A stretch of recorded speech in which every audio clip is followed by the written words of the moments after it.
पढ़ने में मन नहीं लगता, थोड़ी ही देर में बोरियत आने लगती है। लेकिन मोबाइल में मन लगता है, बोरियत भी नहीं आती।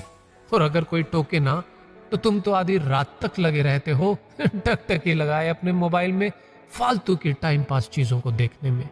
लाइक, नोटिफिकेशन, गेम्स, इन्हीं चीजों को अपनी जिंदगी बना रखा है ना तुमने। जाने अनजाने धीरे धीरे तुम इन सब चीजों के गुलाम बनते जा रहे हो और यही सब तुम्हें दिन रात उलझाए भी रखता है। लेकिन समय कभी रुकता नहीं, निकलता चला जाएगा और फिर हर साल की तरह एग्जाम, और फिर एग्जाम का रिजल्ट तुम्हें तुम्हारी असली औकात दिखाएगा और तुम्हें तुम्हारी गलतियों का एहसास भी करवाएगा। लेकिन ये बीता समय फिर लौट के ना आएगा। और अगर इसी तरह हर साल लुढ़कते पुढ़कते तुम किसी तरह पास होते, जब दुनिया की असली रेस में आओगे तब किसको बहलाओगे? जब तुम्हारे साथ पढ़ने वाला कोई तुमसे बहुत आगे निकल जाएगा तब खुद को क्या समझाओगे? जब होगी ना पहचान कोई, उस क्षण तुम बस पछताओगे, तब खुद को क्या समझाओगे? और जब पैदल सड़कों पर एक छोटी सी नौकरी के लिए हर रोज केवल धक्के खाओगे, तब खुद को क्या समझाओगे? बस केवल तुम पछताओगे और नहीं माफ खुद को कर पाओगे और शब्द यही दोहराओगे कि काश समय रहते समय की कद्र की होती तो आज ये समय तुम्हारी भी कद्र करता। तो जिंदगी भर काश कहना है या भविष्य में आकाश को छूना है, चॉइस तुम्हारी है। जिंदगी भर माँ बाप के सहारे रहना है या तुम्हें भविष्य में कभी उनका भी सहारा बनना है, चॉइस तुम्हारी है। जीवन भर दूसरों की सफलताओं पर ही तालियां बजानी है या कभी खुद के लिए भी बजती तालियां सुननी है, चॉइस तुम्हारी है।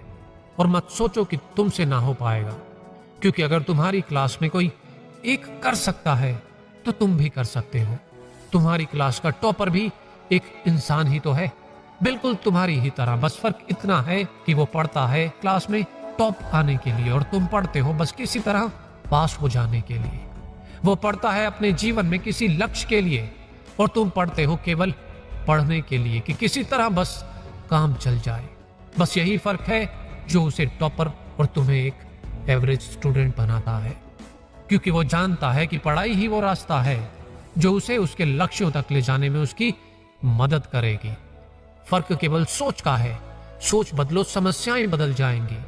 मोबाइल एक साधन है, इसे समस्या मत बनाओ। जरूरत के लिए यूज करो, लेकिन केवल यही तुम्हारी जरूरत बन जाए ऐसा मत होने दो। दृष्टि बदलो, दृश्य बदल जाएंगे। मोबाइल आज सबके पास है, टॉपर के पास भी है, तुम्हारे पास भी है। फर्क तो केवल इस बात से पड़ता है कि तुम उसे पढ़ने के लिए इस्तेमाल करते हो या केवल मस्ती के लिए। तुम्हारे मोबाइल में पढ़ाई वाले ऐप ज्यादा हैं या टाइम पास वाले? तुम मोबाइल को पढ़ाई से फुर्सत मिलने पर यूज करते हो या मोबाइल से फुर्सत मिलने पर पढ़ते हो? पढ़ाई को बोझ मत समझो, क्योंकि पढ़ाई बोझ नहीं, बेस है तुम्हारे भविष्य का। और अगर आज ये बेस मजबूत बन गया तो भविष्य बोझ नहीं बनेगा। और अगर आज पढ़ाई को मुसीबत या बोझ मानकर पढ़ोगे तो भविष्य यकीनन बोझ बन जाएगा। और अंत में इतना ही, मत भूलो, पढ़ाई बोझ नहीं, तुम्हारे जीवन का सबसे बड़ा हथियार है। और फालतू के टाइम पास के चक्कर में अगर सपने अधूरे रह गए तो समझो जिंदगी बेकार है। रेस है ये जिंदगी और इस दुनिया में हर कदम पर कोई ना कोई तुम्हें हराने को तैयार है। और जीवन में तुम्हें जो जीत दिला सकती है, केवल पढ़ाई ही तुम्हारी वो तलवार है।